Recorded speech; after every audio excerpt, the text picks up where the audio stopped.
Hello friends, welcome back to trading with peace and I hope you guys are trading with peace. और आज की इस video में हम बात करेंगे बजाज हिंदुस्तान शुगर को लेके। तो पिछले कई सारे ट्रेडिंग सेशन से बहुत अच्छा इसमें रिस्पांस मिल रहा है, तो इसीलिए इस स्टॉक की एक एनालिसिस बनती है, क्योंकि इससे पहले भी मैंने अपने चैनल पे इसकी एनालिसिस की है और वो एनालिसिस इसको सपोर्ट भी कर रही है। तो पिछले 5 दिन में आप देखोगे ₹4.90 और 28.91% का इस स्टॉक ने रिटर्न दे दिया है अपने शेयर होल्डर को, और पिछले एक महीने में लगभग 45% का रिटर्न दे चुका है।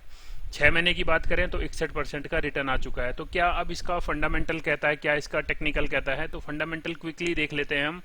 फंडामेंटल में जो सबसे अच्छी बात है, प्रमोटर्स की होल्डिंग सेम है और एफआईआईज ने इस पे अपना भरोसा दिखाया है। और मार्च 2022 में आप देखोगे इन्होंने अपनी होल्डिंग भी बढ़ा दी है। पहले 9.94% थी, अब 1.20% कर दी है। उसी के साथ डीआईएज ने भी अपना कई स्टेक इसमें घटा दिया है। तो ये सारी बातें तो हो गया, कोई बेचता है कोई खरीदता है। बट अगर हम देखें जो शेयर भागने का कोई कारण है, मुझे नहीं समझ आ रहा कि एकदम क्यों इसमें इतनी तेजी आ रही है। क्योंकि सेल्स में कोई खासा आपको चेंज नहीं मिलेगा, लगभग सेल्स के नंबर सेम है। और जो नेट प्रॉफिट है कंपनी का, स्टिल कंपनी माइनस में ही अपने मार्च 2021 में इन्होंने प्रॉफिट पोस्ट किया है साल के अकॉर्डिंग। अगर हम क्वार्टर की बात करें तो क्वार्टर के हमारे पास जो नंबर हैं अभी तक वो दिसंबर 2021 तक के हैं, और उसमें भी माइनस के ही प्रॉफिट इन्होंने पोस्ट किए हैं। तो क्या इसके फंडामेंटल बदल चुके हैं, क्या कुछ हो रहा है? एक बार हम चार्ट पे देख लेते हैं। और शुगर जो स्टॉक हैं इनमें कई दिनों से लोगों के न्यूज़ के कारण कई लोगों ने अलग अलग इसमें बना रखा है, तो उस कारण थोड़ी तेजी के संकेत दिख रहे हैं। तो सीधा हम चलते हैं इसके चार्ट पे। फंडामेंटल में पहले पूरी वीडियो रिव्यू कर चुका हूँ आपके साथ, जिसमें मैंने बताया था कि बुक वैल्यू से नीचे है तो we can consider buying this stock as per our risk capability. तो आप लोग देखोगे वन डे के चार्ट फ्रेम में इसने रिसेंट में अभी जब यहाँ से निकला है, एक छोटा सा जो इसका फ्लैग एंड पोल पैटर्न होता है उसका इसने ब्रेक दिया यहाँ पे और उसको ऊपर की तरफ निकाल लिया है।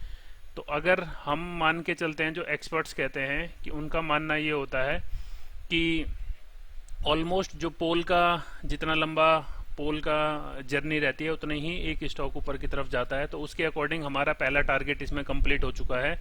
और अगर आप लोगों को मैं ये नहीं बोल रहा हूँ कि आप लोग अपने स्टॉक को बेच दो या यहाँ से शॉर्ट मार दो, जस्ट फॉर योर एनालिसिस, क्योंकि एनालिसिस कहीं पे भी रॉन्ग हो सकती है। तो इसलिए टारगेट आ चुका है, बट जो मुझे लग रहा है अगर यही मोमेंटम रहा तो इसमें एक अच्छा सा कप भी बड़ा कप बन सकता है। बट कप बनने के लिए इसको एक हैंडल बनाना पड़ेगा यहाँ पे। अगर हैंडल बन जाता है तो इस स्टॉक में फिर से एक अच्छे ऊपर के नंबर आपको देखने को मिलेंगे। और इसको कई लोग इसको बोलते हैं राउंडिंग बॉटम भी बोल सकते हो, कि कई दिनों से इस प्राइस रेंज पे स्टॉक फंसा हुआ था और अब वहाँ से ऊपर की तरफ निकला भी है। तो ये तो होगी कप एंड हैंडल वाली बात, कि कब कब बनेगा और कब हैंडल बनेगा ये तो मार्केट ही डिसाइड करेगी। बट जिस हिसाब से इसमें तेजी आई है, मेरे ख्याल से मंडे के दिन इसमें अगर ये ऊपर निकल जाता है अपने रेजिस्टेंस पॉइंट की तरफ, तो लगभग जो पहला टारगेट अब मंडे के दिन या जो हम इस वीक देखने की सोच रहे हैं तो वो 23 रुपये के आसपास है। और यहाँ से 23 और 24 के आसपास इसको एक अच्छा सा रेजिस्टेंस भी फेस करना पड़ सकता है। तो इसलिए जिन लोगों ने अभी तक नहीं खरीदा उनको मैं यही बोलूँगा, भले स्टॉक 25 रुपये चले जाए, पर जब तक वहाँ से रिटर्न आने के बाद एक अच्छा सपोर्ट जोन ना बना ले, यानी जो इसका रेजिस्टेंस था ये वाला यहाँ पे थोड़ा समय बिता दे अगर ये स्टॉक ऊपर से नीचे आने के बाद। और फिर आप लोगों को अगर लगता है कि इस स्टॉक को आपको अपने पोर्टफोलियो में ऐड करना चाहिए, तो then you can consider adding this stock in your portfolio. But जिस टाइम ये भाग रहा है स्टॉक, उस टाइम आपको नहीं ऐड करना चाहिए, क्योंकि हो सकता है यहाँ से रिवर्स भी हो जाए। कई लोग जो मेरे साथ पुराने जुड़े हैं, हमने बात भी की थी इसको 13 रुपये, 14 रुपये, 17 रुपये के आसपास खरीदने की।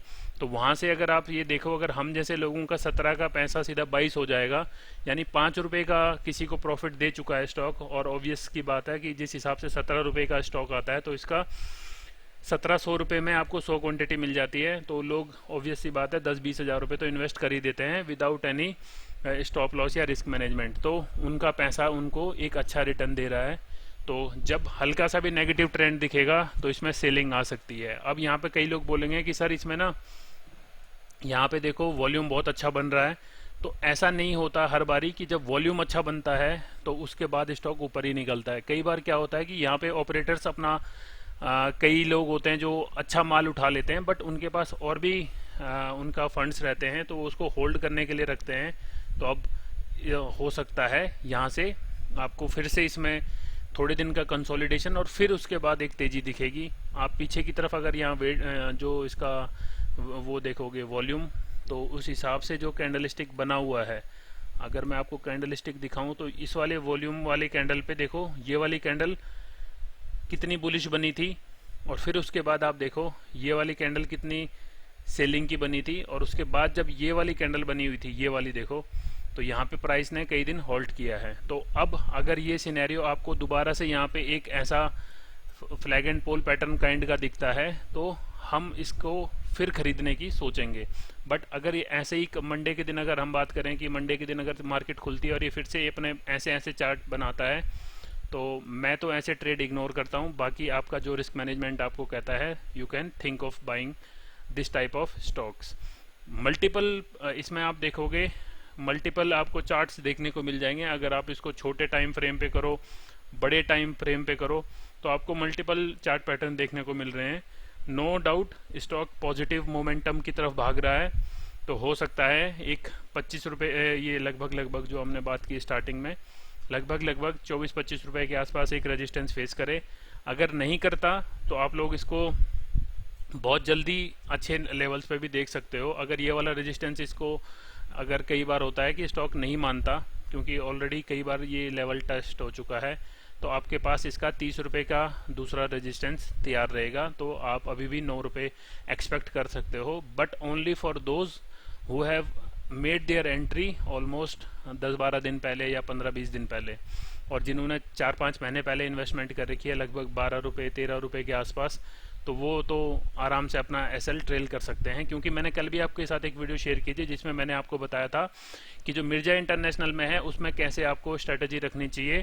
क्योंकि हो सकता है स्टॉक आपको 200-300% रिटर्न दे दे, बट जब तक आप उस प्रॉफिट को पोस्ट ना कर लो अपने पीएनएल में, तब तक के लिए वो रिटर्न मायने नहीं रखता। क्योंकि कई लोग मैंने देखे हैं 200% का रिटर्न आया बट नहीं खरीदा, और उसके बाद जल्दी जब नीचे की तरफ मार्केट आती है तब भी होल्ड यानी होल्ड किए रहते हैं, और फिर बाद में जब एग्जिट होते हैं तो 10-12% का ही रिटर्न ले जा पाते हैं।